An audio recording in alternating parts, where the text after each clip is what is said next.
Thanks for joining us this week. We are going to be telling you all about California. We spent a little while there, so we wanted to tell you all about the things we experienced. The good, the bad, and the expensive. And make sure you stick around to the end and we'll tell you if we think a trip to California is worth it.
So we're going to take you from north to south geographically because that's the route that we took. We came into Northern California and worked our way south. We're going to start with the national parks, and I'm going to let Sunny take it over. Yes, we love national parks in our house, and we started when we were barely in California with Redwood National and State Parks. It's actually both.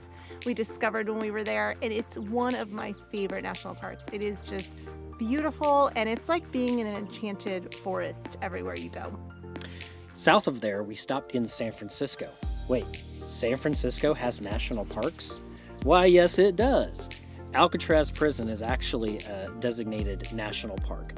It's an amazing stop. If you get the chance to, you have to take a ferry to it, which is really cool. So you get to take a relatively inexpensive ferry ride over to Alcatraz and spend as much time as you want. Note, due to the popularity of that national park, the wait times can be really long for the ferry back. Going out there is a set time, but coming back, you have to get in line, and sometimes you're waiting for a little bit, so just be aware of that.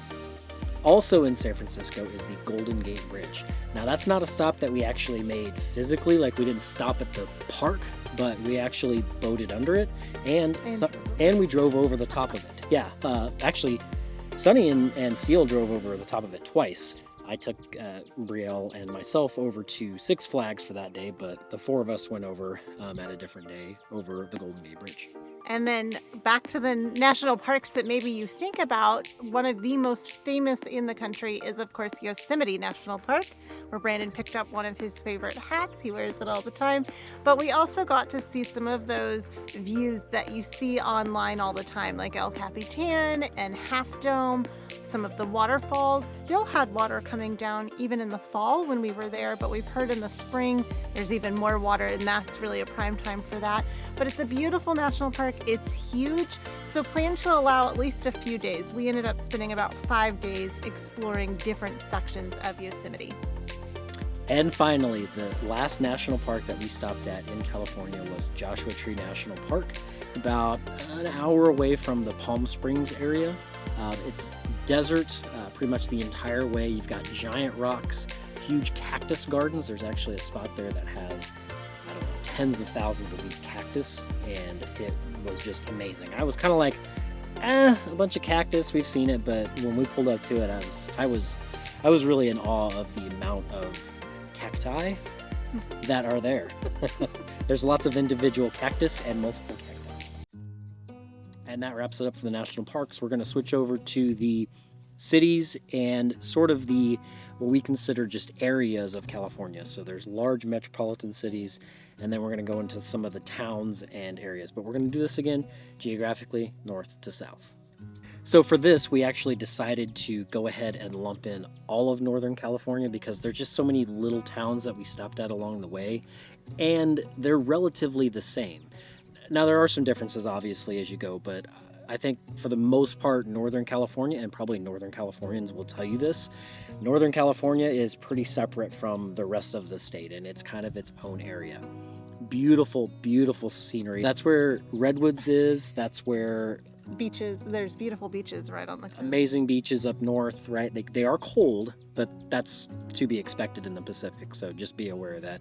The beaches are beautiful, but the water is very cold. But it's amazing landscape. Northern California is kind of its own separate area, I would say.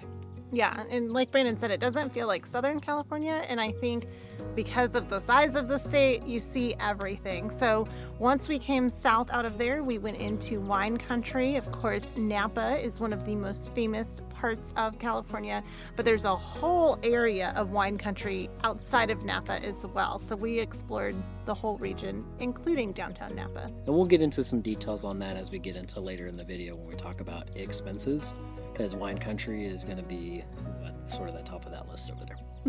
Around that area, we actually were able to explore Sacramento as well. It was very convenient, near wine country, near-ish, close enough, that we were able to explore Sacramento as well. Sacramento's a cool town. There's very historical things to see there. It's the start of the gold rush in California, so a lot of really cool historical things to see there. Lots of buildings, and history of how the gold rush kind of started is right there. And speaking of history, one of the best cities for history and cuisine and all sorts of things is, of course, San Francisco. We spent a lot of time there in the Bay Area as well, exploring San Francisco. Brandon already mentioned Alcatraz, but just experiencing that city, which really is one of the biggest cities in California and unmatched when it comes to variety of cuisines and things to do, as well as really neat history there. Really is a city on the bay. From there, we actually kind of went more towards the coast. We went over to San Luis Obispo. We stopped at a place called Lopez Lake, which is maybe about 15 or 20 minutes away from San Luis Obispo. Stayed on a lake in there. A lot of people think beaches, but you gotta book ahead, and we don't really do that. So we were able to enjoy that area from kind of afar. We had to come in, when we were done with work or on the weekends to actually enjoy San Luis Obispo. And then from there, we moved down into the Los Angeles, Santa Monica area. We did a lot of things there. We actually stayed in Cathedral City, which is kind of near Palm Springs, and we drove to a bunch of different cities from there. That was just a nice central location to everything. We even made a stop down to San Diego because it wasn't much farther from where we were staying than Los Angeles itself was. Yeah, they call it the Inland Empire, mainly because it's sort of its own metropolitan-plex area outside of the LA proper space. So you still have access, a couple hours drive to get into LA, but you're close enough that you can still access those pieces. And conveniently located to be able to do that. Joshua Tree as well as San Diego, we were able to do a lot of stuff from sort of that central location. Okay, so now we want to talk about the likes and dislikes that we experienced in California. And we're going to give you 3 of each. We were able to come up with 3 for both categories, so we're going to keep it to that. We're going to start with the likes. So you cannot beat California for weather. It is gorgeous somewhere in the state pretty much year round. So like Brandon mentioned, we moved from north to south and we really followed the weather. When we were in Northern California in late summer, it was about 70 degrees. When we were in Southern California in the desert at Christmas time, it was about 70 degrees. So you hear that saying a lot in the RV world, that you're chasing 70, and it's very easy to do that in California. There's also not a lot of rain, so we didn't have to deal with bad weather like you might get in other areas. And because we moved with the weather, we also avoided snow. But if you wanted to see snow in California in the wintertime, you definitely can in some places. Next on the list of likes is food. We're going to cue the B-roll right now.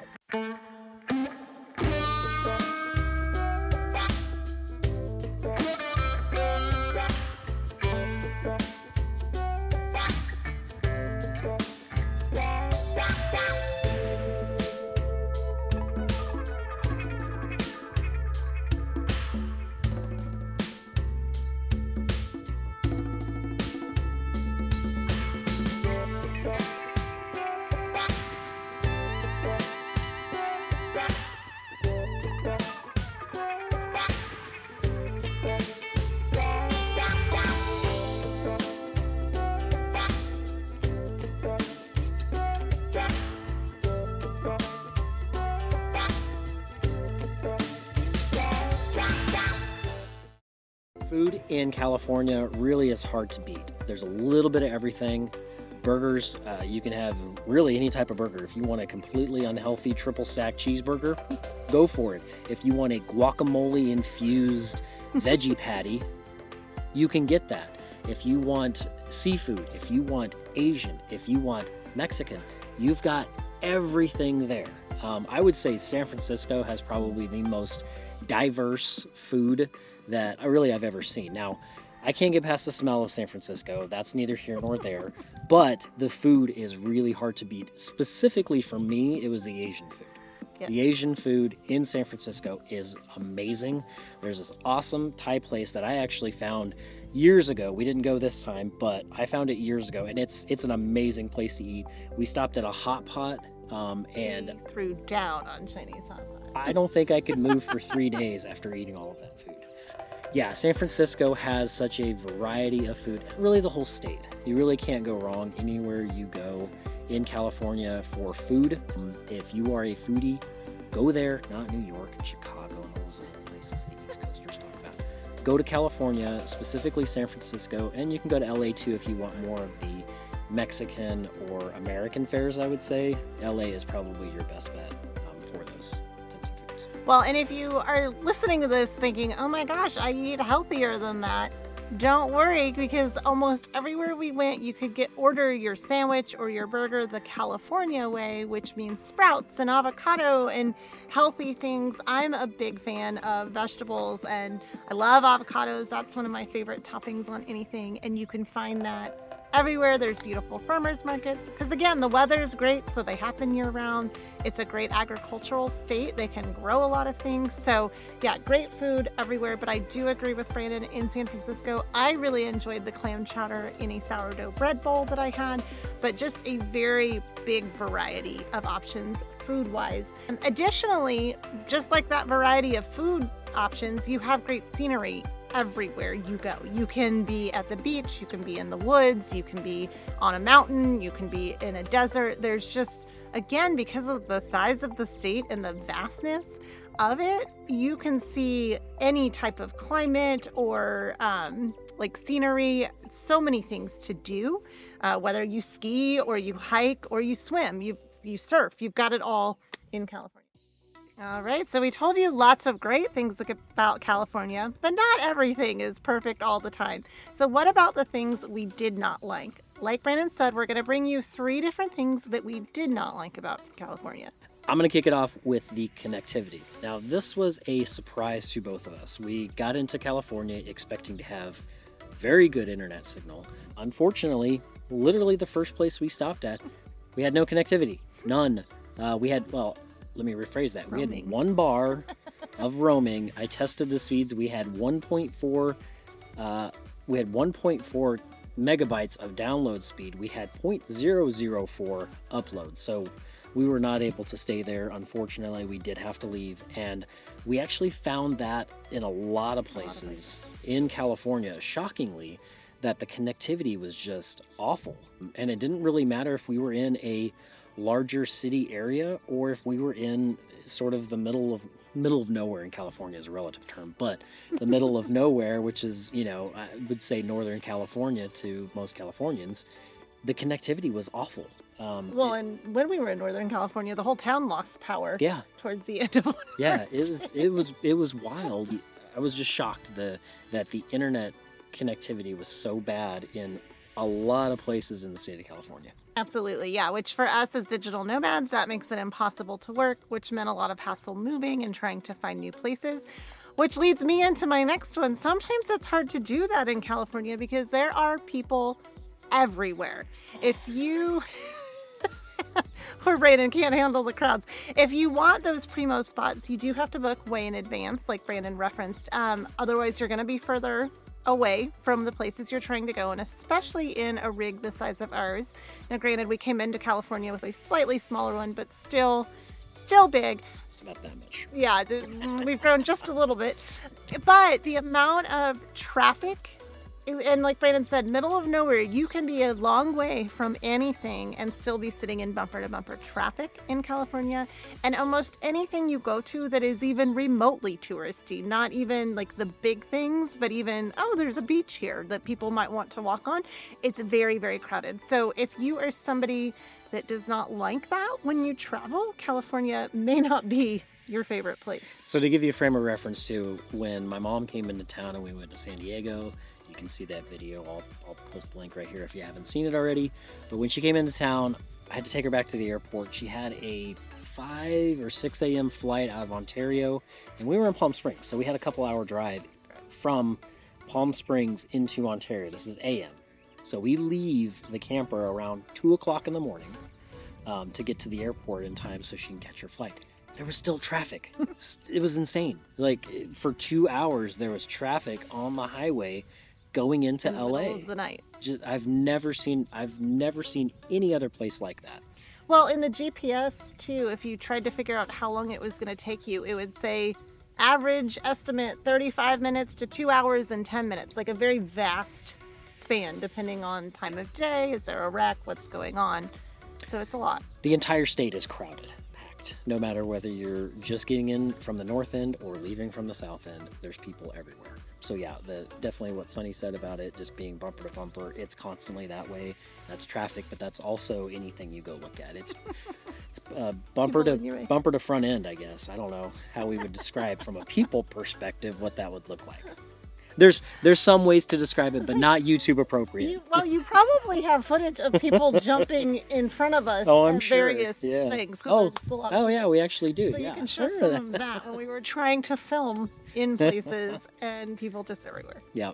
So to wrap up the dislikes of California, we're going to sort of use this as a segue into our final piece, which is, I'm going to say cost for this, but we're going to talk about expenses here in a second. So cost is our dislike. Spoiler alert for expenses, it is very costly to stay in California, to anything in California. So I'm going to give you some references to go off of that. We can, and this will kind of lead us into the expenses side, but I want to just give you some frame of reference from a cost perspective, how much more expensive it is. So, propane. When I filled up our propane tanks for the first time in California, I was shocked. It was nearly $8 per gallon. And if you know anything about propane costs, that is an astronomical cost to fill up propane. It usually runs between $3 and $4 in most places that we've been, especially in Arizona and New Mexico, as we're getting into now Texas. The cost is even less. So it's, that's a frame of reference there. It's almost double. It's actually double and even a little bit more in California just for propane. Fuel, same way. Yeah. If you're going to fill up your diesel tank, expect to spend at least $140, even if you have a small, tiny tank like we have in the Titan, 26 gallon. The new one here that we have, right, our Dodge has a 32 gallon tank. It would cost even more in California. Luckily, we got out of there shortly after we got those. So even Arizona, we were laughing at the Arizona-California border. All of these people with California plates were filling up at the gas station before they went back into California because the prices are so different.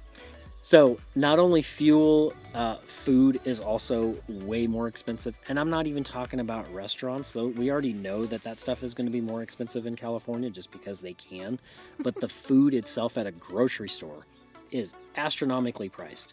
Going to the grocery store, even for just a normal week's worth of groceries, we knew it was going to cost over $150 for very basic things. $250. We were lucky to get out of there with a sub $300 grocery bill. It was insane. And in case you're like, oh, my family eats that all the time. For us, we generally are a little over 100 probably on like just a normal weekly.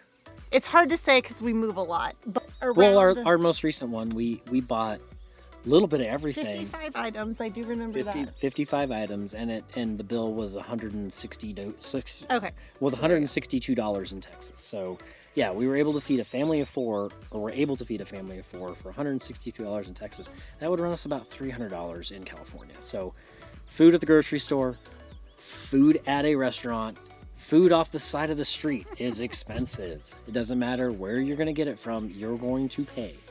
Probably because there's so many people there. Because there's so many people. Well, and along with that, you mentioned our groceries were twice as much. We also found campground fees were about twice as much as they've been anywhere else in the western half of the United States. Sometimes more, right? Because if you don't find a place that gives you electrical with it, so typically what you'll have to do in California if you stay. So let me back up. If you're going to stay in California and you can do it, try to find month-long stays. That's going to take your cost down tremendously. Just be aware that during the summer, they will most likely charge you electric on top of that, and that bill can run up to about $400 depending on how often you use your air conditioning. Hint, it ran up to about 100 degrees in Vacaville. When we were there, we stayed, and it was $1,800 just for the stay, and then we had a $400 electrical bill on top of that. And ours was pretty cheap because I'm a tightwad and made them turn the AC off at night. It's hot. But no, but the point is that the stays in California are going to be much more expensive, really, regardless how you do it. But if one word of advice that we can bring to that is if you can stay for a longer period of time, like a month, it's a little bit of a double-edged sword, right? Because you'll have cost savings from the stay, but then you're going to have to be there for longer and buy the groceries. So you and the groceries. You might just offset your cost that way. But what we did with our longer term stays, we did that both in Vacaville, where we could see Napa, Sacramento, the Bay Area, and then we did it again in Cathedral City, where we could see Palm Springs, Los Angeles, San Diego, Joshua Tree. So if you can find a central location like that, it's not too bad, minus the fact that you are going to have to drive maybe an hour or two each way, which are going to run up your diesel. So you're going to offset your stay costs with fuel costs and with grocery costs. Exactly. Okay, we're going to wrap up things here real quickly, but first we want to answer the question, was it worth it? Was California worth it?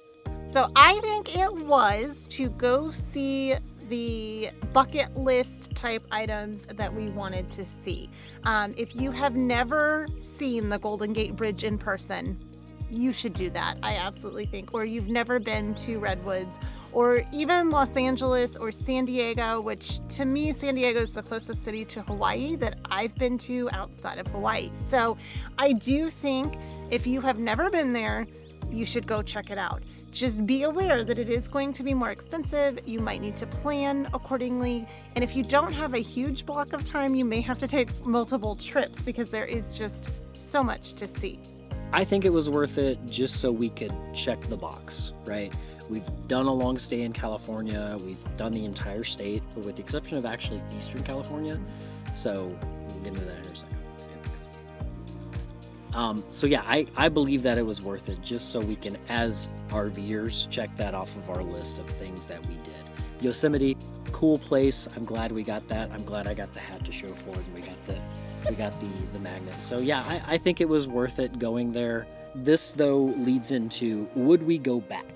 That's a hard question to answer. Yes, we are planning to go back, not necessarily to the same places though. I think we've seen the places that we want to see. Like, I don't need to go back to Sacramento. Sacramento was cool the one time, and we got to see kind of all that was there and learn about the gold rush and things like that. San Francisco, I'll go back there just because I had a pretty bad attitude in San Francisco. You did. So you need to redeem yourself. I'll redeem myself on that one sometime, some way. But yeah, I'll take the family back to San Francisco so I can redeem myself there. But really the answer is yes, we'll go back because we missed the entire eastern half. Right? We didn't go to Tahoe. We didn't go down to Sequoia. So we need to. It's really hard, Death Valley. It's really hard because there's kind of this corridor where you have to decide, okay, am I going to go and add on an extra month or two to do the eastern half and then have to come back and up and around to do things and then go over to San Francisco? Or am I going to hit Yosemite, loop around? Or I guess we went the other way. We went San Francisco area, which was Vacaville, wine country, and then spread out from there and did sort of the central and the bay, and then we went over to Yosemite and then made our way south. Well, we missed this entire section right here of California. So you have to decide whether you're going to do that in one trip or two trips. If you're doing it in one, you got to add a lot more time than we did. Or move a lot faster. We can't get do to that, enjoy so. it. Yes, we would go back. Yes, and I think we would go back. And like Brandon said, San Francisco, there were a few places like San Francisco I would love to explore more. I felt a little rushed on what we did there. And then also the redwoods is probably, like I said, one of my very favorite national parks, and we've done a lot of them. So I do see myself potentially going back there in addition to Tahoe and Sequoia and Death Valley and the places we missed. I don't think we will spend the same amount of time probably there. It's a great spot to winter if you want to be a snowbird, in that we were able to find campgrounds kind of last minute that were available for under the age of 55. Florida, Arizona, and California, those are kind of your states. In Florida, you've got to book way in advance. Arizona, if you're under 55, have children and or a large dog, it is very, very hard Phoenix is to find campgrounds. So it was great for winter and not having to deal with snow. Being from Colorado, that is really what we were hoping to avoid this winter. But yeah, I don't see us going quite as long term next time, and we'll definitely do different areas of California. And we'll wrap this up by answering the question, should you go? I think that based off of our previous answers from the other pieces, if you can afford it, right? It's an expensive trip. We do think that if you can afford it, go for it. If this is something that is something that you haven't done and you can, again, pay for it, yes, absolutely. It is a great place to really see so much diversity in everything. You know, the food, the scenery, we talked about it. There's millions and millions of people there. So if you want to have diversity, that is your state. The Northern Californians are way different than the Southern Californians. The people on the beach are way different than the people in the mountains. So, like, you can just and see. You see people from around the world. You see people from these everywhere. sites. I mean, when we were at Yosemite, we heard multiple languages, which was kind of neat because you don't always see that in the United States. But people from all over the world were traveling there. So we definitely believe that you should go if you can make it happen. You don't necessarily have to follow the route that we did. It was a pretty easy route to manage. It took a little bit of sort of logistics to figure things out and make sure that we were doing what we needed to do. But there is a way to do it. You know, if you want to know more about the full route that we took, just hit a comment down below. I'll get back to that and kind of let you know from a place by place that we went to sort of see everything, and how, and I can even put timelines in there if that interests you. I'm happy to do that for anybody who asks that. So just let us know. If you have any other questions about really the state of California, we're not experts, but we'll give you our opinion on what we saw and what we did and things like that. So if you have any other questions or comments that you want to leave, put them down there in the comment section. I'll try to get to them as soon as I can. If you haven't done so already, please like, subscribe to the channel. We want to give you more content and better quality content, and Sunny will not let me get that drone until we hit 500. 500 subscribers. We're at like 460 right now, so we're almost there, but we need to tell your friends to subscribe. And I will be bringing in the drone once that happens, so we'll be able to get some really cool content. Well, we already have really cool. A drone would have been cool in California. Would have been cool. It'd be cool right now. No, but yeah, if you got any benefit from this or any of our previous videos, please let us know by either leaving a comment if you've already subscribed. If you haven't already subscribed, hit subscribe. If you haven't liked this video yet, hit that thumbs up button. That really helps us out and gets the views out there. So thanks for joining us this week. We really appreciate it. We'll be back next week with more great content. So stay tuned and you'll get to see what's coming up next. I was like, did I say something? No. Bye.